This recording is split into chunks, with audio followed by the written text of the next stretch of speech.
definitely not the way that we wanted to win. It's more of a relieving feeling than a satisfying feeling right at the moment. But, give Zay a ton of credit. That was an incredible game winner. Not sure I've been a part of. I've seen some game winners, but that was a very impressive way to cap off the night. So he came up big and bailed us out. I was looking back, and I think we've had one stretch. I think we're now 7-7. But before this, in the regular season, we had one back-to-back win, two wins in a row, and most of it's been play our style of basketball, and then we revert back and don't play to our level. And so the one big thing that we're just searching for is that consistency to continue to be able to do it night in and night out and be that same team regardless of who we're playing and what the situation is. And then, really kind of just buying in and trusting our group.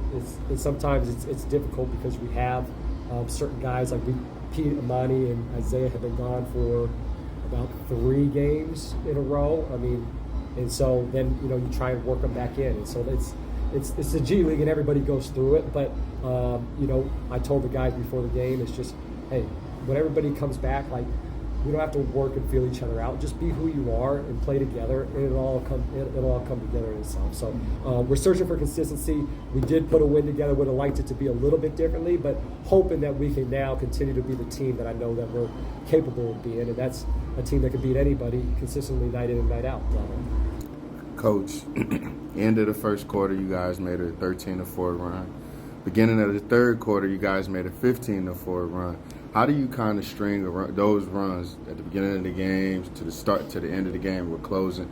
How do you guys kind of, Yeah, I think we just have to take a more serious approach to start the games. There's got to be a level of attention and focus and urgency.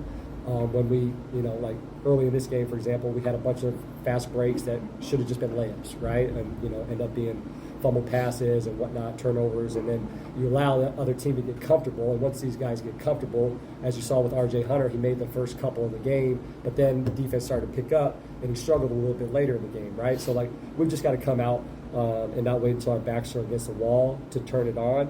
I thought in that first quarter we went to zone, and that helped us out, but we shouldn't need zone defense to bail us out, right? We should be able to come out with man-to-man and make an impact to start the game. And then in the third quarter, I challenged them at halftime. I did, because we didn't start the game the way that we wanted to. And I said, hey, this is a restart, another chance to do it. And they came out and responded and did it really well. And I thought that second unit did a heck of a job throughout the whole entire night of coming in and giving us a different tempo and style. I asked you about this player a lot, Lane, his growth. Last, I want to say 5 games, he's 30 points. Yeah. Tonight, 24 points. Yeah. He's been knocking shots down. What can you say about Aleem's growth this season? You know what? Aleem and I had a great conversation about a month ago, and it was just a conversation of just, challenging him and him, kind of trying to figure out where he fits within this team, and how he was going to be able to play more minutes and make more of an impact. And, those conversations are great when a player comes and seeks you out and wants to know. And I had a serious conversation. I really made it really clear about, other ways that he can impact the game without just relying on it making missing threes.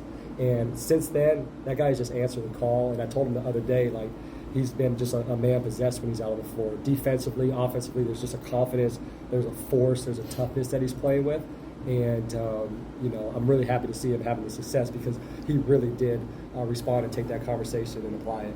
And last but not least, just quick thoughts on Isaiah's flush to win the game. Yeah, I told him after the game, I addressed the group for, how we played, but then I definitely celebrated him on one of the best game winners I've been a part of. Was the play originally supposed to be in his hands for that last ball? So the play was to be some type of 2-man action between Sharif and Isaiah. Okay. And so Isaiah typically would have handed that ball back to Sharif, but we wanted Isaiah to be there in case, knowing that he's the next guy that's going to be able to go one-on-one with the big if they don't switch and take it away. So he had to freestyle a little bit, but there was a reason he was involved in the action. Let's just put it that way. I didn't draw up a game when he dunked. I will say that. Okay? I was gonna say if you did, I send me that play. I I can use it on 2K every now and then. Real quick.